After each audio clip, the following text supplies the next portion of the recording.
ላደረጋችሁት ገድል እያንዳንዳችሁን መጥቼ እያቀፍኩ ፍቅሬን ብገልጽ ደስ ይለኛል።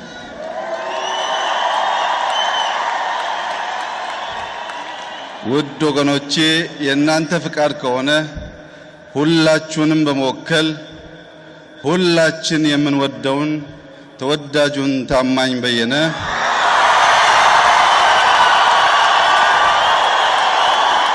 ወደዚህ ወደ መድረክ መጥቶ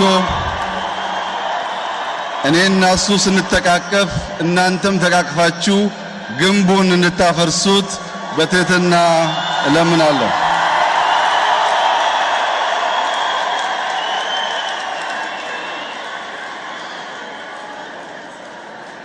ዛሬ ግንቡ የሚፈርስበት ዕለት ስለሆነ የመጀመሪያው ግንብ ማፍረሻ መዶሻውን በመተቃቀፍ ግንቡን ስለምናፈርስ እናንተን ወክሎ ታማኝ ወደዚህ ስለመጣ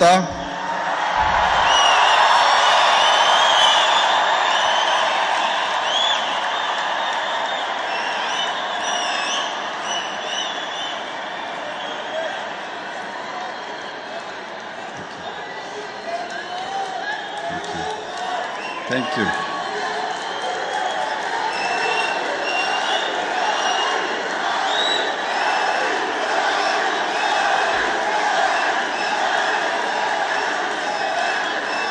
Thank you. Thank you.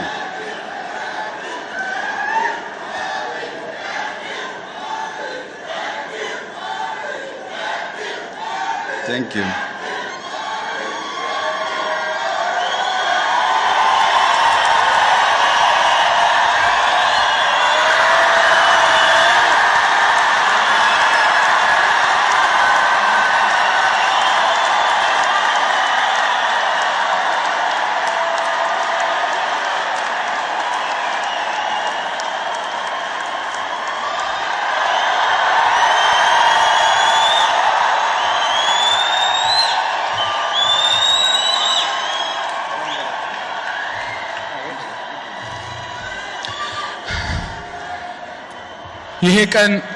ይሄ ቀን እንዲመጣ ሕይወታቸውን ከፍለው ለዚህ ቀን ላደረሱንና አመራርም ለሰጡት በሙሉ ለ30 ሰከንድ አንዴ ቆምና ጨብጭብላቸው። በሕይወት ለተለዩን ሁሉ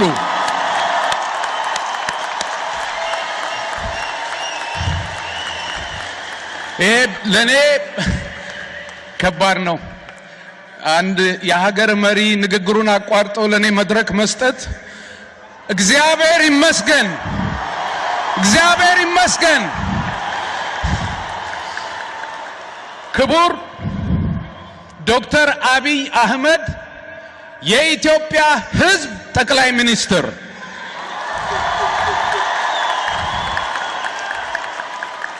በመላው ዓለም በተለያዩ ሀገራት መሪዎች የተለያየ ምርጫ ሳጥን ይዘርፋሉ፣ ይሰርቃሉ። እንደ ዶክተር አብይ መስረቅ የቻለ አላየሁም። ያለ ምርጫ ሳጥን የህዝብ ልብ በመስረቅ ብቸኛው የህዝብ ተመራጭ በመሆናቸው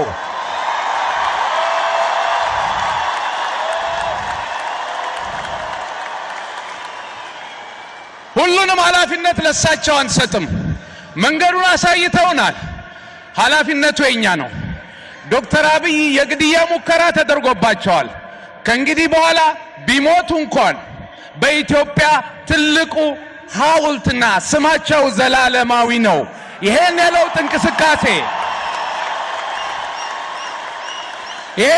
እንቅስቃሴ እየመራችሁ ግንቡ ነው አይደል የፈረሰው? ግንቡ ፈርሷል። ድልድዩም መገንባት ጀምሯል። ለዚህ ላበቃችሁን በተለይም ኦቦ ለማ መገርሳ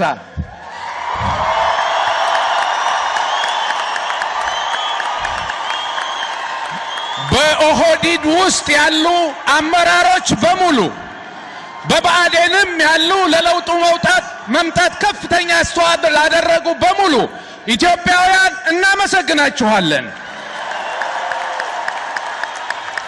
ክቡር ጠቅላይ ሚኒስትር የሶ የንግግር ሰዓት ስለሆነ እንደ ልቤ መናገር ባልችልም አንድ በኢትዮጵያዊ ሰው ፊት መናገር የምፈልገው አንድ ነጥብ አለ ጊዜ ስለሌለ እንደሚያውቁት አማራው በካራማራ ትግራዊው በመተማ ኦሮሞ ባድዋ ተሰውተው ኢትዮጵያን አቆይተውልናል ብለውናል እንደ ኢትዮጵያዊ ኖረው እንደ ኢትዮጵያ አፈር ገብተዋል ይህች ሀገር እንደ ሀገር እንድትቀጥል ብዙዎች መከራ ሞት ከፍለዋል ያልተቀበሩም አሉ ባለፈው 27 ዓመት ግን በተሳሳተ ፖሊሲ ለሀገራቸው ብለው እግራቸው ተቆርጦ አይናቸው ጠፍቶ መስዋዕት ሆነው ልጆቻቸው እንደ ፋሺስት ተቆጥረው ለማኝ ሆኑ የቀድሞው የኢትዮጵያ ሰራዊት አባላት በሙሉ የሞቱትም የቆሰሉትም ኢትዮጵያ በመትባለው ሀገር ናገር እንድትቀጥል ነውና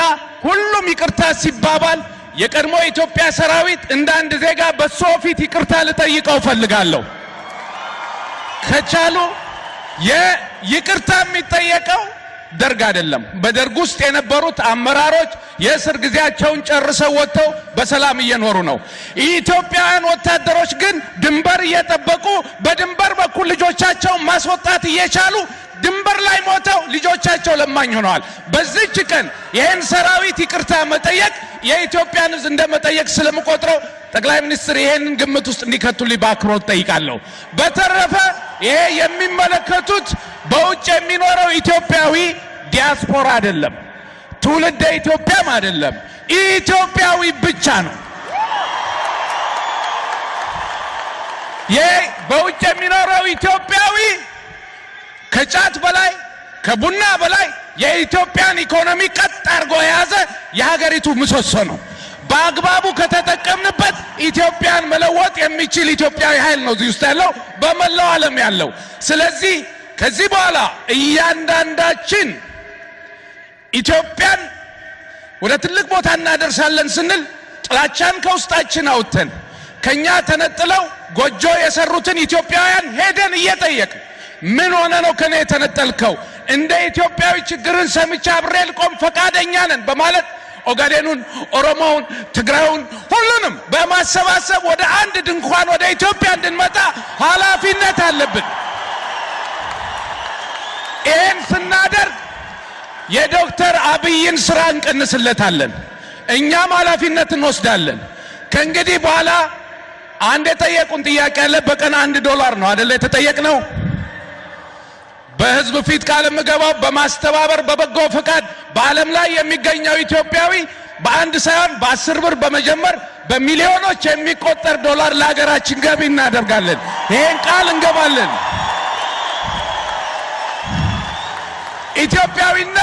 ኢትዮጵያዊነት ስንለው አንዳንዴ ባለፉት 27 ዓመት ተረት ነው ተብለን ነበር ግን ተረት አይደለም በታላቁ መጽሐፍ ቅዱስ ውስጥ ከ40 ጊዜ በላይ ኢትዮጵያ ትጠራለች በታላቁ የእስልምና ታሪክ ውስጥ ኢትዮጵያ ቀዳሚ ስፍራ አላት ከሁሉም በላይ የምንታወቀው በእምቢባይነታችን ነው ቢላል ቆሮሾች ሃይማኖትን ቀይር ሲሉት እምቢ ነው ያለው ኢትዮጵያዊው ቢላል አቡነ ጴጥሮስ በጣሊያን ጊዜ ህዝቡን ይገዛ ሲባሉ እምቢ ነው ያሉት እነዚህ እምነቶች ለኢትዮጵያ ውበት እንጂ ችግር አይሆኑም ወደፊትም አንሆንም ሙስሊም ክርስቲያን በአንድ ላይ አብረን ኢትዮጵያን የፍቅር ሀገር እናደርጋታለን ስለሆነ ሁሉ እግዚአብሔርን እያመሰገንኩ ክቡር የኢትዮጵያ ሕዝብ ጠቅላይ ሚኒስትር አብይ አህመድ ቀሪ ዘመኖትን በሚፈልጉት መንገድ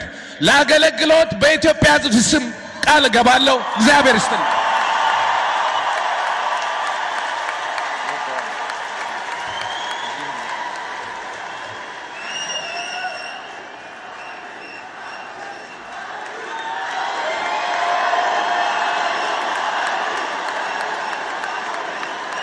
አመሰግናለሁ